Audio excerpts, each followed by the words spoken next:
Radio Grand Lac. La radio d'Aix-les-Bains, du lac du Bourget et du territoire Grand Lac. Parenthèse parentale. Des conseils pour les parents, les enfants et les familles. Avec Isabelle. Bonjour, il est 17h et vous êtes sur Radio Grand Lac. Et le mercredi à 17h, c'est l'heure de Parenthèse parentale. Aujourd'hui, une parenthèse parentale spéciale coaching. Alors, vous avez été quelques-uns à me faire parvenir vos questions, comme je vous l'avais proposé sur les réseaux sociaux. Et j'ai sélectionné trois questions qui se recoupaient un petit peu entre elles sur la même thématique. Comme ça, une majorité d'entre vous aura une réponse.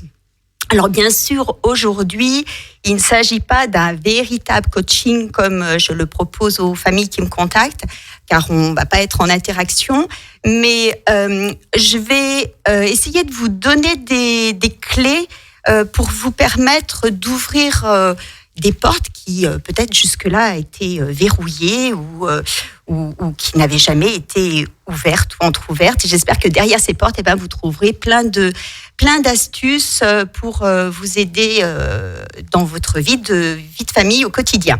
Alors, il y a 15 jours, je vous avais proposé d'avoir un petit carnet pour prendre des notes pendant les parenthèses parentales. J'espère que vous l'avez sous le coude parce qu'après la première pause musicale, on commencera tout de suite avec la première question. Cette question concerne les colères des enfants. Et puis, puisque j'y suis, je vais vous donner les deux autres thèmes qui seront abordés. On abordera également les alternatives au dépêche-toi, hop, allez, on fait vite. Vous savez, ces petites phrases stressantes du matin. Et puis, on parlera aussi des étiquettes. Les étiquettes, c'est les petites phrases qu'on utilise, vous savez, il est lent, ou il a un poil dans la main, ou oh là là, la sale caractère, ou elle est très très maladroite. Bref, ces petites phrases qui finissent par nous conditionner. Donc, je vous propose une pause musicale. On se retrouve dans 3 minutes. Restez bien connectés pour obtenir toutes les réponses aux questions qui vont venir. À tout de suite. Parenthèse parentale. Des conseils pour les parents, les enfants et les familles. Avec Isabelle. De retour sur Radio Grand Lac et dans une parenthèse parentale spéciale conseils et astuces pour les parents, pour alléger le quotidien avec les enfants et avoir des ressources face aux difficultés éducatives. Donc, je vais prendre tout de suite la première question qui m'a été envoyée par Anaïs, qui habite Mouxy. Et Anaïs me dit « Je suis une maman de 2 enfants, Charlotte, 6 ans, et Paul, 2 ans et demi. Paul a un comportement difficile, il est assez tyrannique et fait de grosses colères. On a tout essayé, la gentillesse, les punitions, mais ça n'a aucun impact.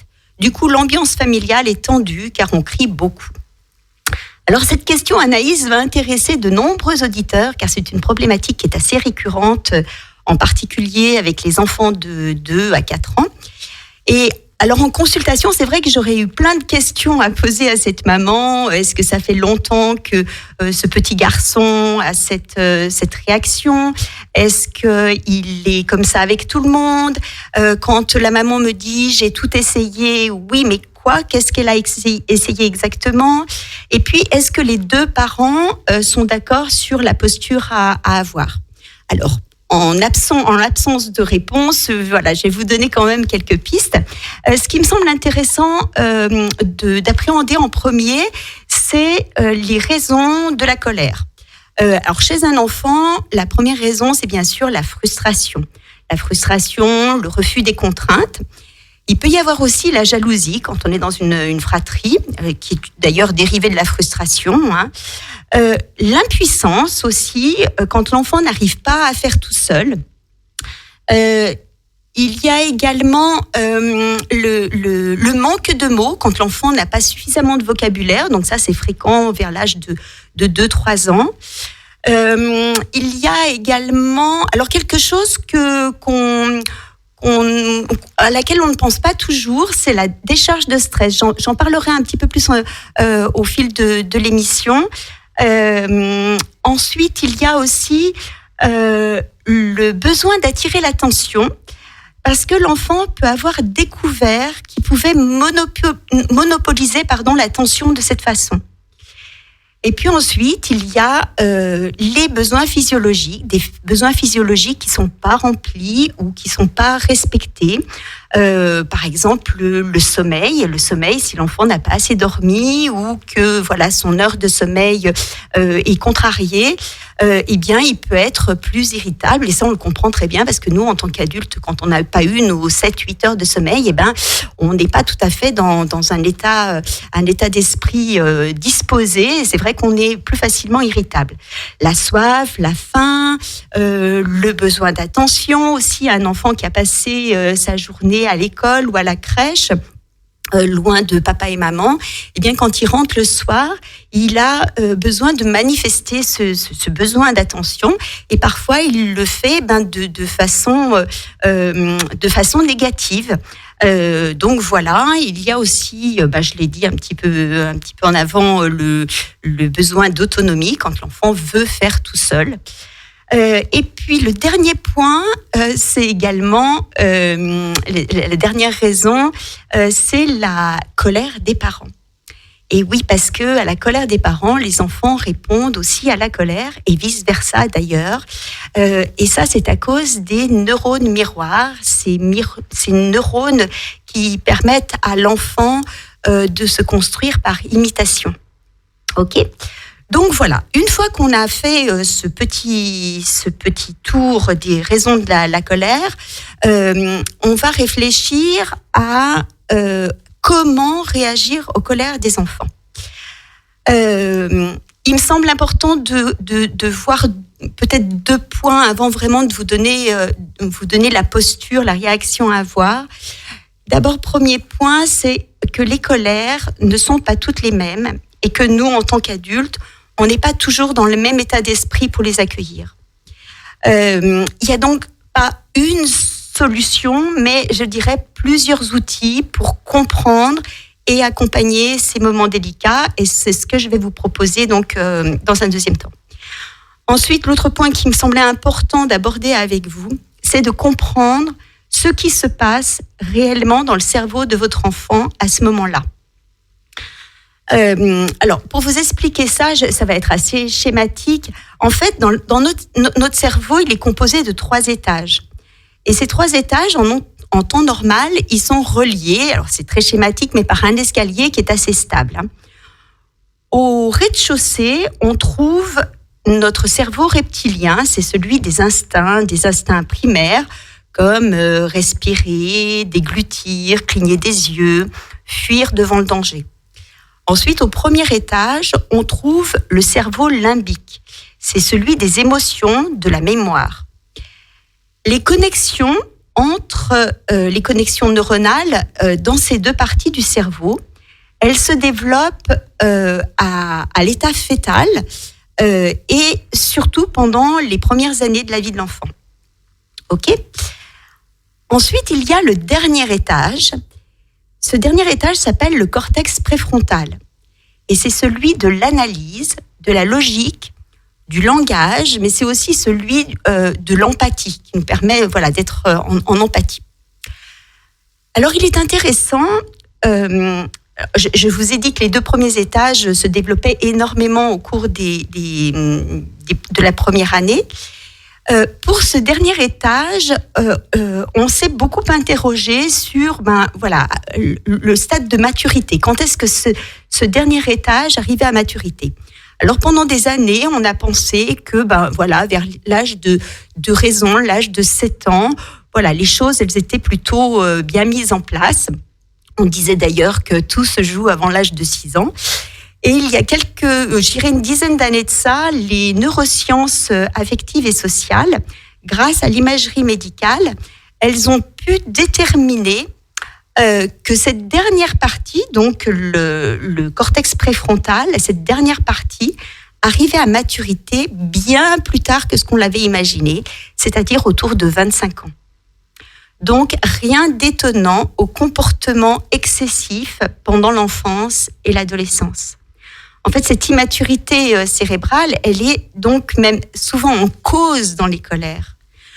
L'enfant, à ce moment-là, il ne peut pas être rationnel. Il ne peut pas penser avant d'agir, anticiper tout seul. C'est juste physiologiquement impossible. Quand il est en colère, il y a en effet une véritable déconnexion de son cortex préfrontal. Et c'est comme si l'escalier, en fait, était barré et ne donne plus accès au dernier étage. OK ? Alors, lui dire, réfléchis à ce que tu fais, regarde comment tu te comportes, c'est inutile. Il n'en est pas capable. OK ? Maintenant qu'on connaît ça du cerveau de notre enfant et qu'on comprend que l'enfant ne fait pas exprès, il n'est pas en train de nous tester, comme on dit souvent, il nous teste, mais non, il ne nous teste pas, en fait, c'est même lui qui le teste quand il est en colère. Ok, donc comment on agit ? Alors, je vais vous donner plusieurs pistes. La première, il faudrait, dans la mesure du possible, arriver à remplacer le non par le stop ou arrête. Et puis, essayer de remplacer les interdictions par des permissions. Alors, vous allez dire, Isabelle Pierce, elle nous croit dans le monde des bisounours. On ne dit plus non à nos enfants et en plus, on leur permet tout. Non, c'est pas du tout ça que je dis. Mais plutôt que des interdictions, il vaut mieux donner des permissions. En fait, le cerveau des enfants, mais aussi celui des adultes d'ailleurs, il n'est pas câblé pour comprendre la négation. Je vous donne un petit exemple, petit exercice pratique. Si je vous dis là tout de suite, ne pensez pas à un éléphant rose avec des pois verts. Vous avez pensé à quoi ? À un éléphant rose avec des pois verts. Et pourtant, je vous ai dit, ne pensez pas. Voilà. Eh bien, notre cerveau ne sait pas, il voit l'image d'abord et il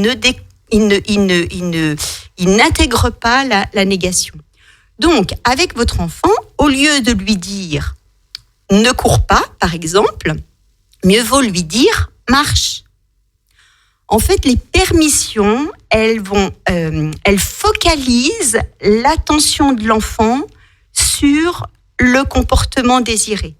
Alors que les interdits, eux, ils vont focaliser l'attention sur le comportement problème.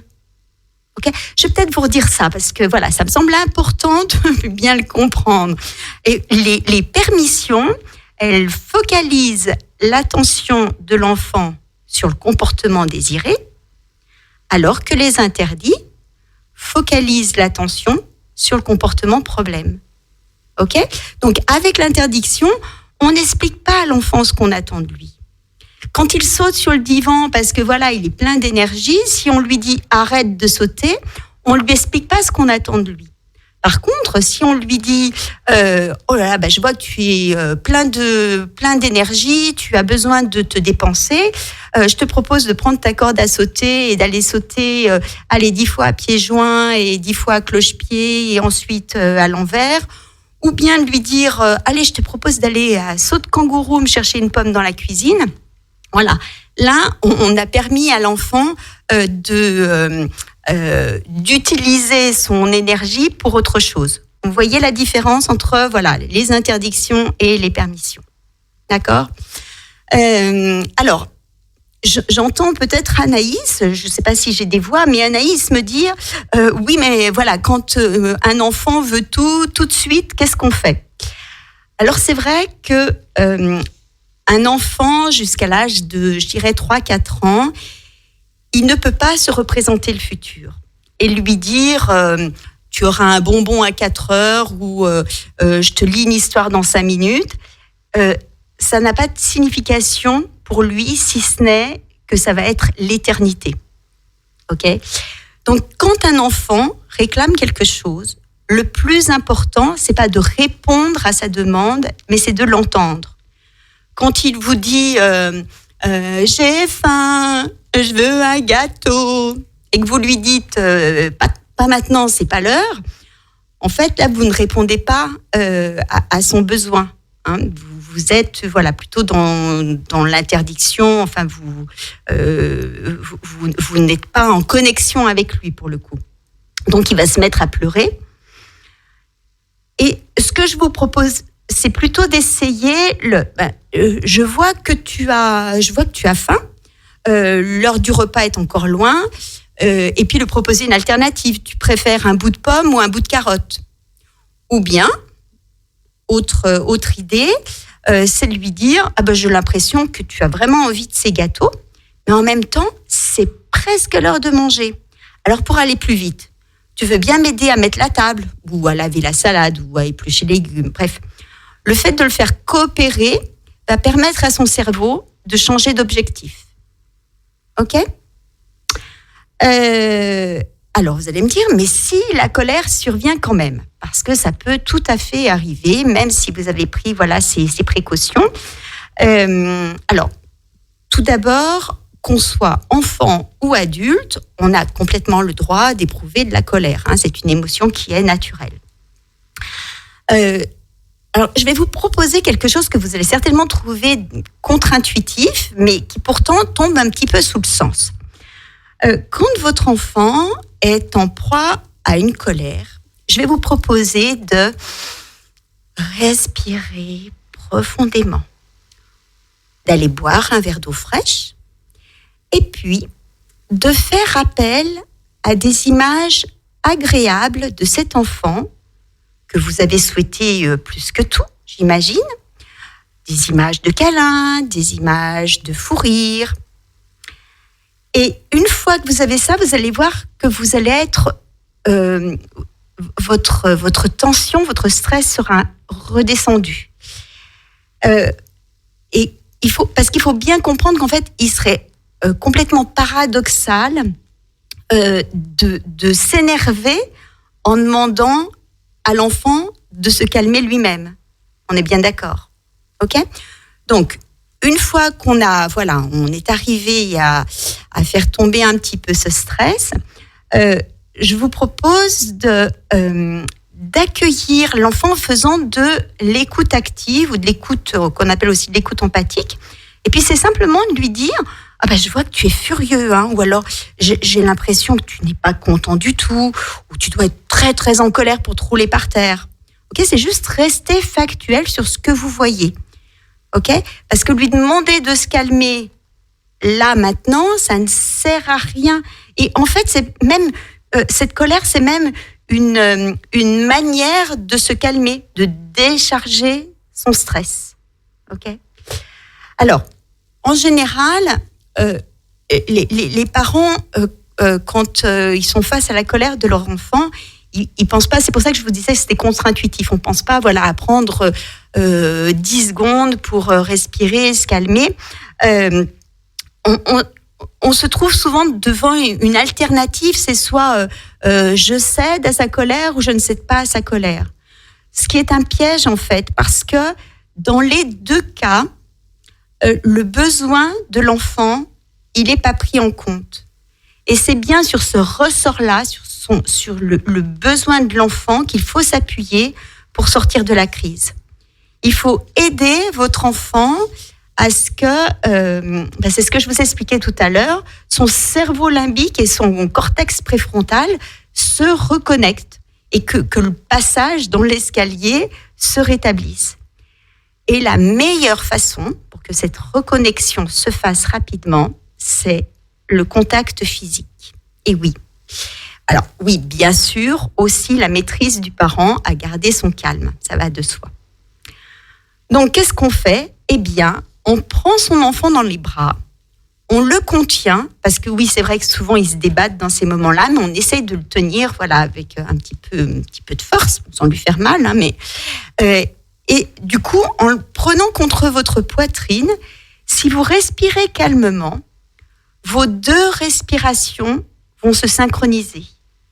Et votre enfant finira par s'apaiser beaucoup plus rapidement que si vous l'envoyez dans sa chambre se calmer, ou que vous l'envoyez au coin, ou, je ne sais pas, sur la chaise du temps calme, par exemple.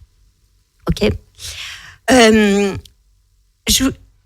point important aussi, il me semble qu'il faut quand même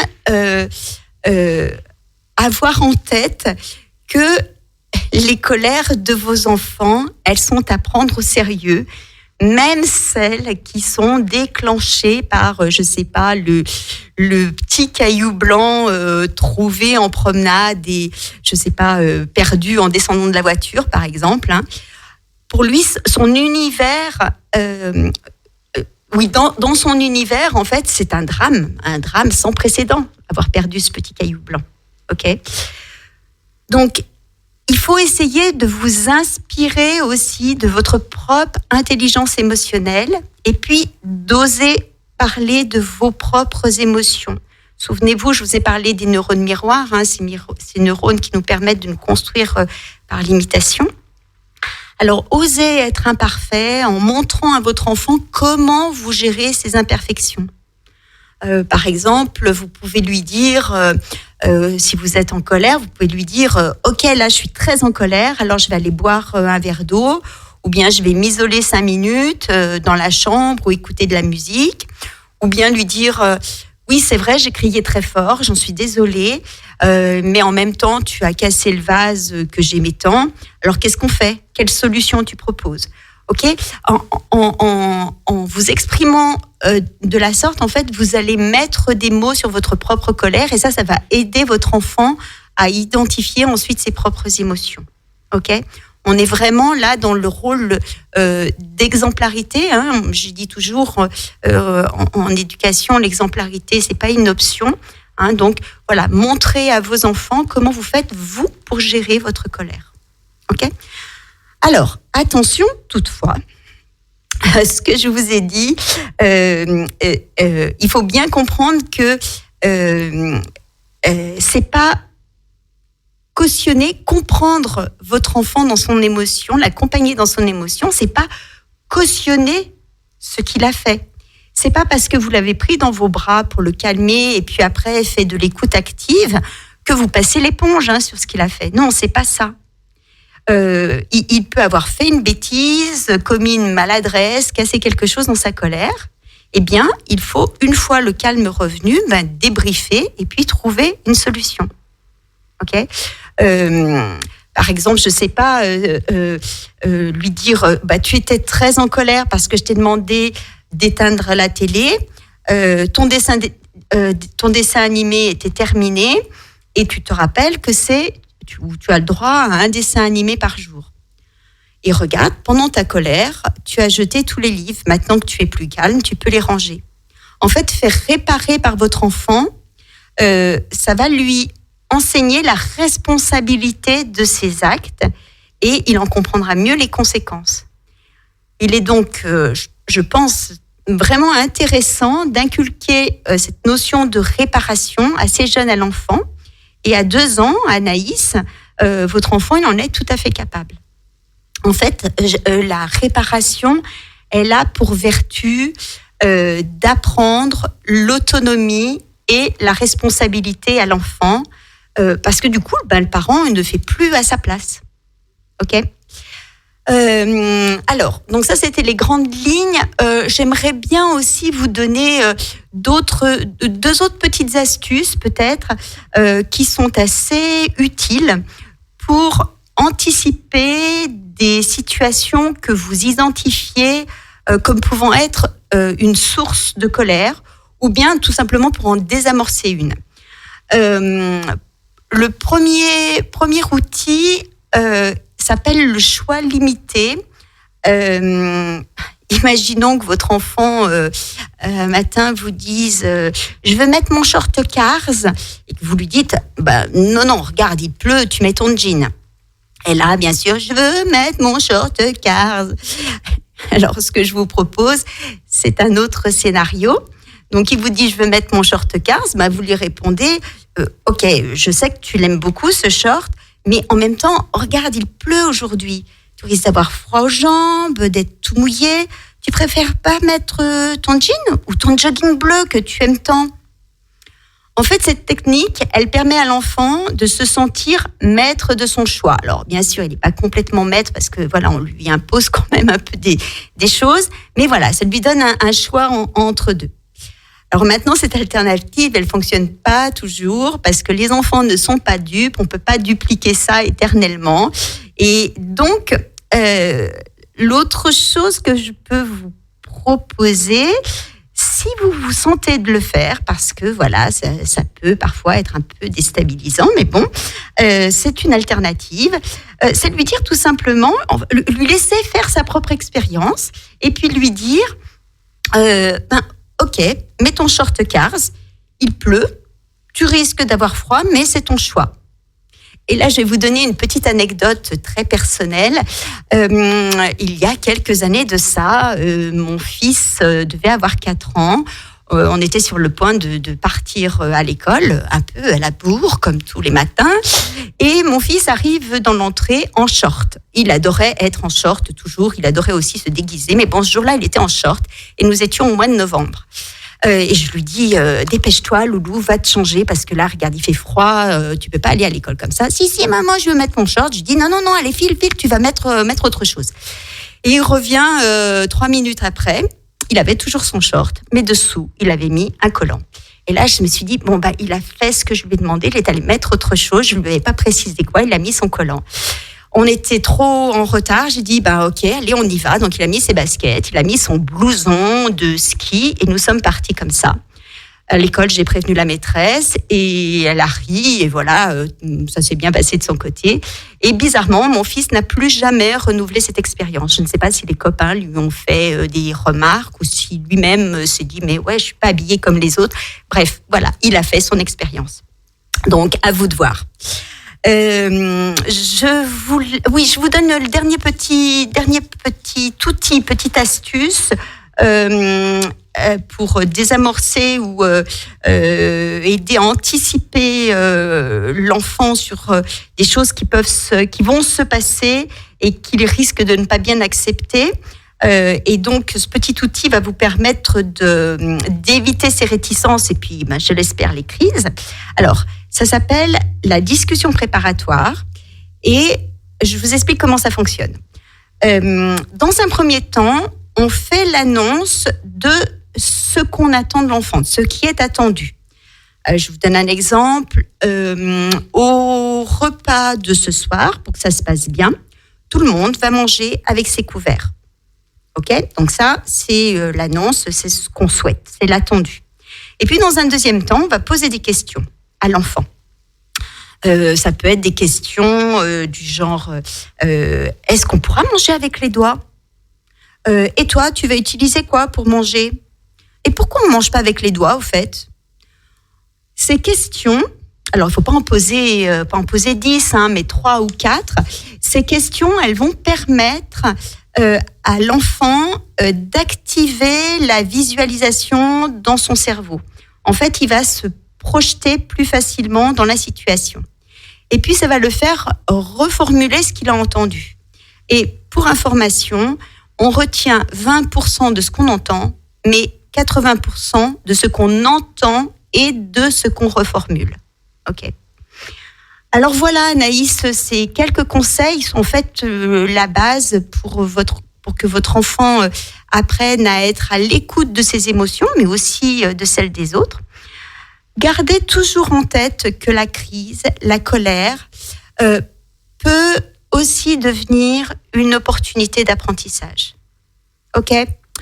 Allez, je vous propose une pause musicale et juste après, on se retrouve pour la deuxième question sur les stratégies à développer pour atténuer le stress du matin causé par le rush de nos timings qui ne sont pas toujours en adéquation avec le rythme naturel de nos enfants. Alors, à tout de suite. Radio Grand Lac 92.1. Radio Grand Lac 92.1. Deuxième partie de cette parenthèse parentale sur Radio Grand Lac consacrée aux questions des parents. La deuxième question que j'ai reçue a été posée par Géraldine de Brison-Saint-Innocent et elle me dit « Bonjour Isabelle, les matins sont très chaotiques ici.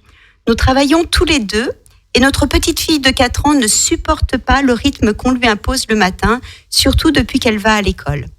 Quand on la presse, on obtient juste le contraire de ce qu'on veut, mais si on ne dit rien, à 9h, elle serait toujours en pyjama à jouer dans sa chambre. »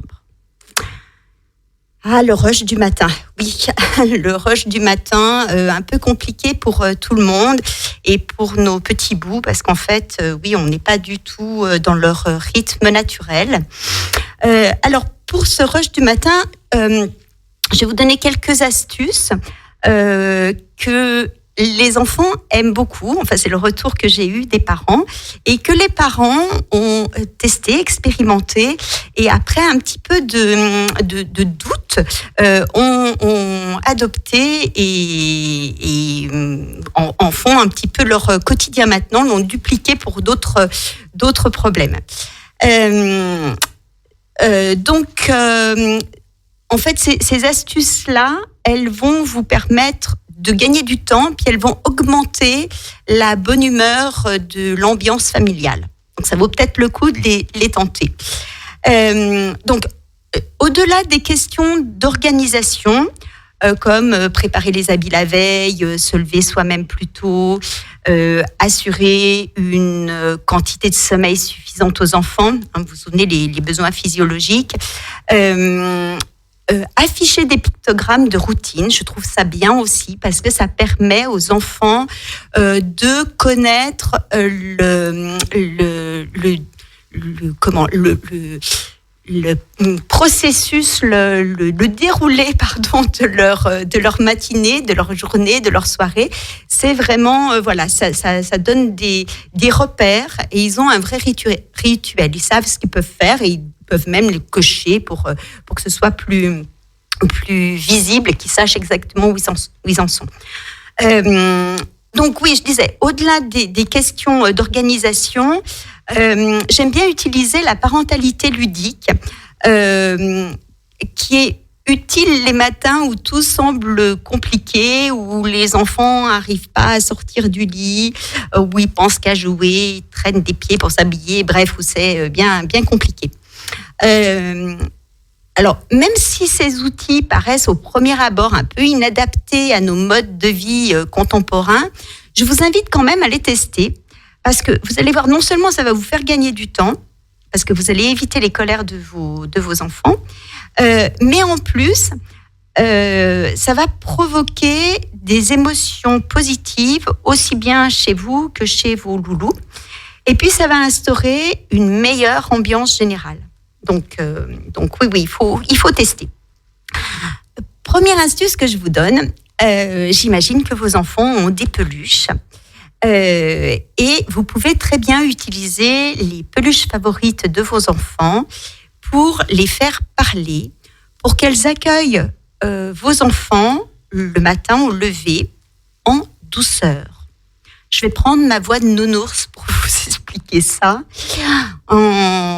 Donc, j'imagine que j'ai un nounours dans ma main et je dis « Bonjour, j'ai bien dormi. Et toi ?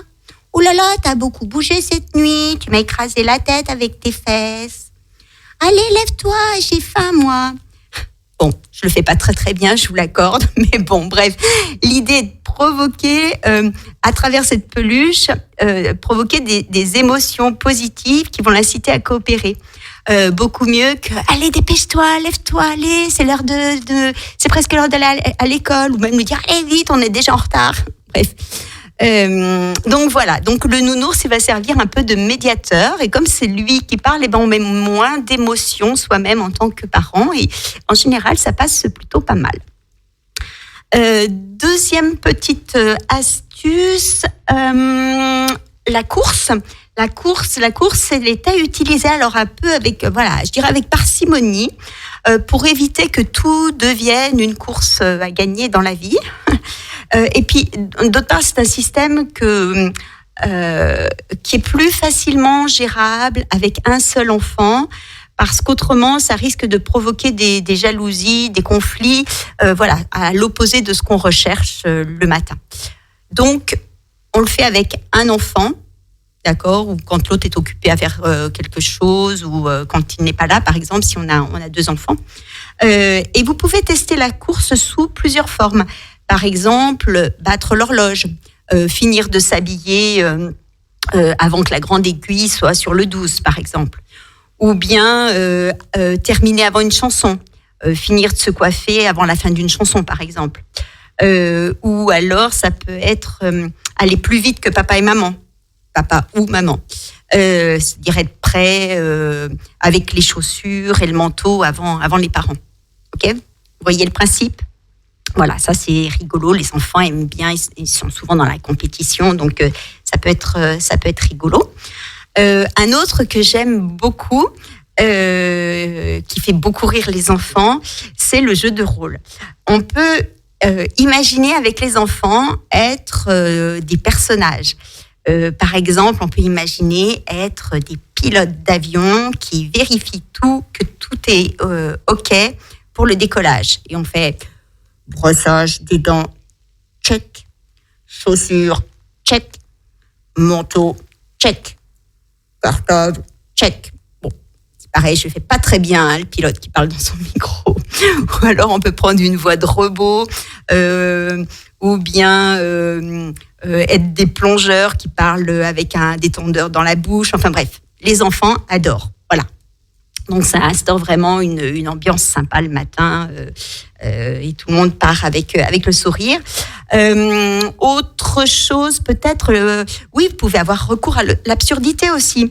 Le moment de l'habillage, il est souvent éprouvant parce que les enfants font n'importe quoi, enfin où ils ont envie de finir leur tour de cap-là ou bref que sais-je.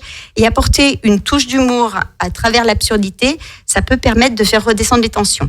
Par exemple, vous mettez une chaussette sur les mains de votre enfant ou alors sa culotte sur la tête. Ou bien au moment de partir, vous pouvez essayer d'enfiler son blouson ou son bonnet. Vous pouvez aussi vous tromper de pied en mettant ses chaussures. En fait, l'idée là, elle est de faire rire l'enfant, mais c'est aussi de lui demander son aide, pour aider le parent qui fait tout de travers. Okay ?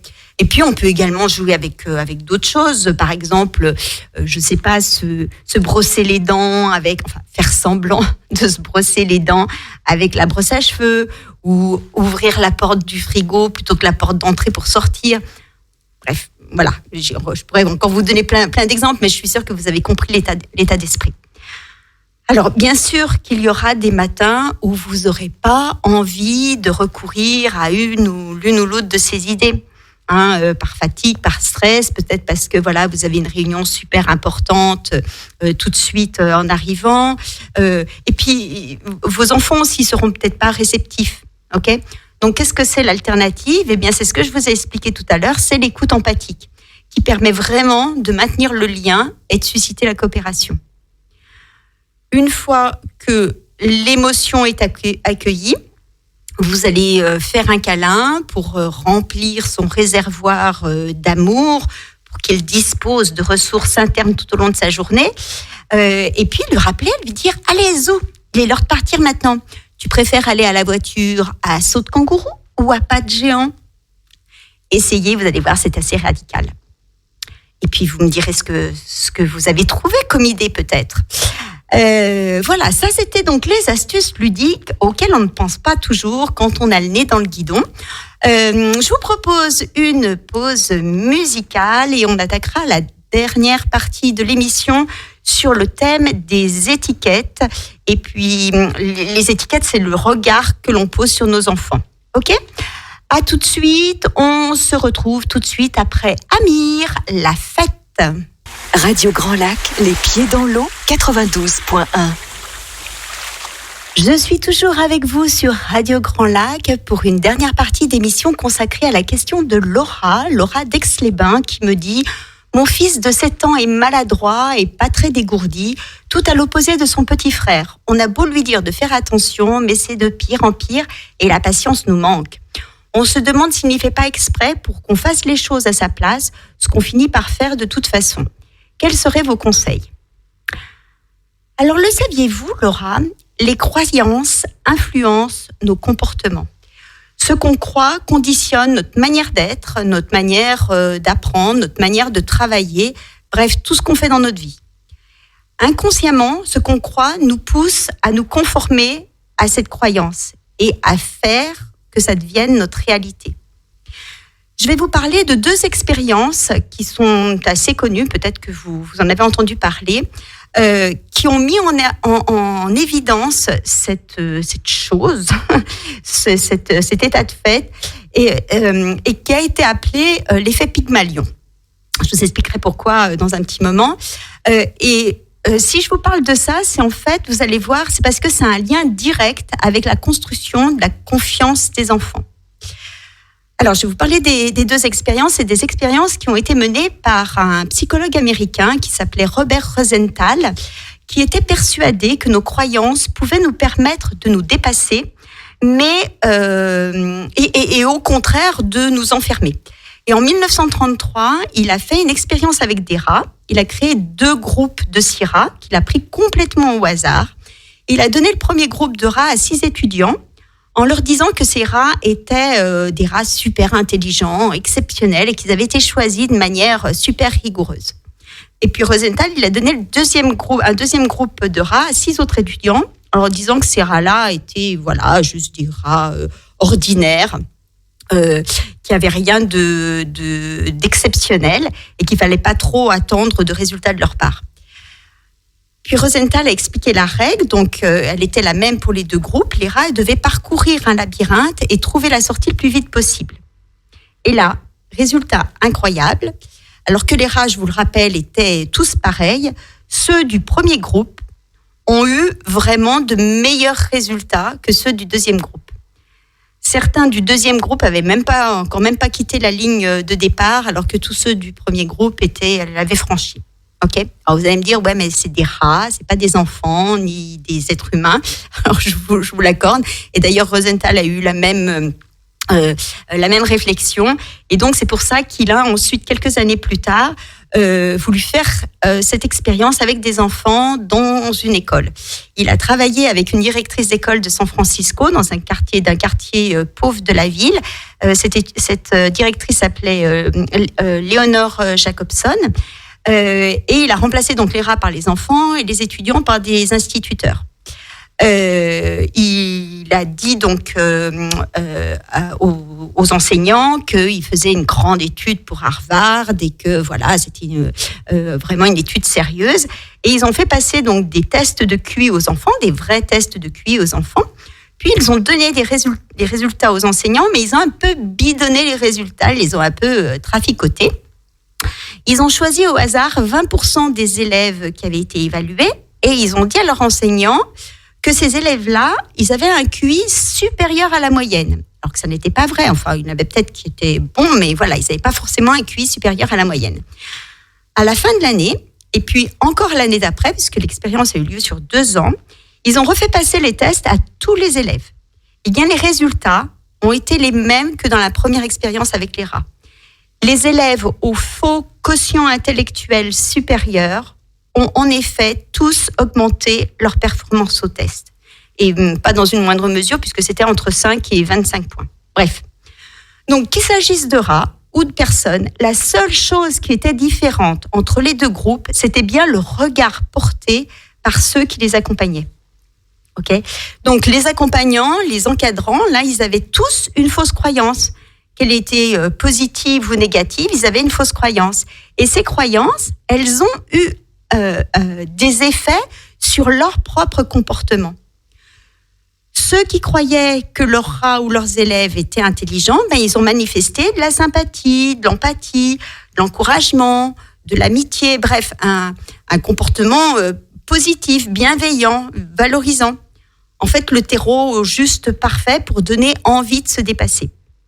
Par contre, ceux qui croyaient que leurs rats étaient stupides et que leurs élèves étaient moyens, eh bien, ils ne les ont pas autant entourés d'affection, n'ont pas cru en eux. Donc, les rats et les élèves se sont juste conformés au cadre restreint qu'on leur proposait. Le regard qu'on porte, l'avis que nous avons, quand il est élevé comme ça, c'est ce que je vous disais en introduction, ça s'appelle l'effet Pygmalion. Alors, l'explication, elle est dans la mythologie. Dans la mythologie grecque, il y avait un roi sculpteur qui s'appelait Pygmalion, qui est tombé amoureux, fou de sa création, d'une statue. Et cette statue a fini par prendre vie. Voilà, l'explication. Donc, vous l'aurez compris, cet effet Pygmalion, c'est un vrai levier pour atteindre ses objectifs, pour avoir une meilleure image de soi-même, pour croire en ses capacités. Et maintenant qu'on a compris l'importance de nos croyances et de notre attitude et de nos mots envers les enfants, on peut utiliser l'effet Pygmalion pour les encourager. Alors, je vous donne quelques idées. Ça peut être, je valorise ses initiatives, ses efforts, ses réussites. J'utilise aussi le renforcement positif, c'est-à-dire que je repère ce qui va bien, ce que l'enfant fait correctement ou qu'il fait conformément à ma demande. Okay, et je lui en fais part, je l'encourage, je le félicite. Okay, si je crois que mon enfant est soit doué, soit nul, de toute façon, je lui laisse pas le choix. Alors qu'on est tous intelligents, mais on l'est de manière différente, sur des sujets différents. On peut être doué pour quelque chose et moi dans d'autres choses. Il faut donc encourager les enfants dans leurs talents. Alors oui, peut-être que Laura va me dire ouais mais moi voilà il va jamais y arriver parce qu'il a pris l'habitude de qu'on fasse les choses à sa place. Bref. Alors je dirais juste avant de marcher, il est tombé votre enfant. Avant de parler, il y a eu plein de ratés et il en est de même pour tous les apprentissages. Les blocages, les erreurs, tout ça, ça fait partie du processus d'apprentissage. Et puis chaque enfant a son propre rythme. Ils vont pas tous à la même vitesse. Donc il faut essayer de choisir d'être positif, de souligner chaque petite victoire qui va emmener votre enfant vers l'objectif que vous vous êtes fixé. Et puis lui dire je t'aime, lui montrer.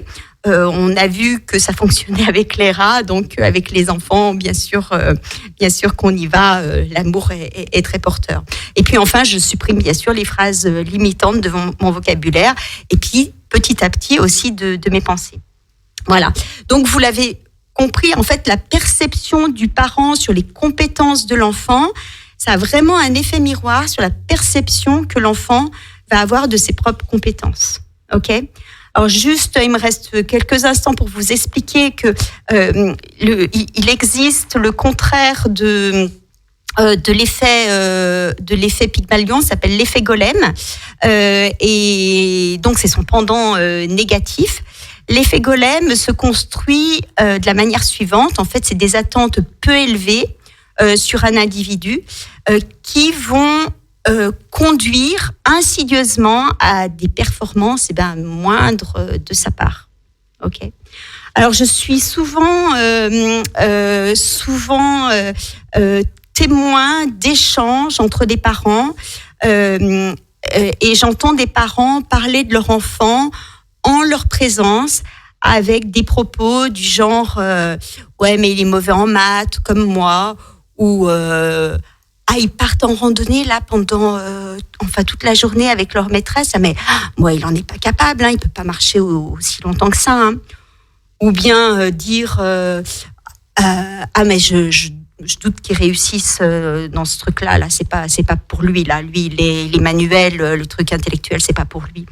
Ou bien dire en effet, oui, t'es maladroit, ou mais il a 12 sur 20 là, ouais, mais là, il a atteint ses limites, là, 12, c'est déjà le grand bonheur pour nous. Ou lui dire, non, nous, il est pas très sportif, enfin bref. Vous voyez toutes ces petites phrases ? En fait, ces croyances erronées, elles risquent malheureusement d'entraîner leur propre réalisation. Parce que nous sommes ce que nous pensons le plus souvent. Phrase à méditer. Et donc, du coup, si ces propos sont entendus de façon répétitive, votre enfant, il va forcément s'y identifier. OK ? C'est pourquoi maintenant que ce biais cognitif s'appelle un biais cognitif, il est porté à votre connaissance, il faut, dans la mesure du possible, s'en libérer pour ne pas le transmettre. OK ? Donc voilà, je dirais que comme on arrive à la fin, je vais poser là mon mot de la fin et ça serait apprenons à nos enfants à avoir une vision du monde et d'eux-mêmes positive. Cultivons leurs dons, leur créativité, leur victoire, qu'elles soient petites ou grandes, et encourageons-les à viser les étoiles. C'est sympa comme objectif, ça. OK ? Voilà, écoutez, j'espère que cette émission vous a plu, que les conseils, les infos, les astuces délivrées vous seront utiles. Testez, expérimentez et tenez-moi informé. Et puis dans 15 jours, je recevrai Léa Decker. Léa est orthopédagogue, formatrice et enseignante. Et ensemble, nous parlerons apprentissage, mais également inclusion et troubles neurodéveloppementaux, en particulier le TDAH. Alors, je vous souhaite une belle et douce soirée et je vous dis à dans 15 jours sur l'antenne de Radio Grand Lac. À bientôt.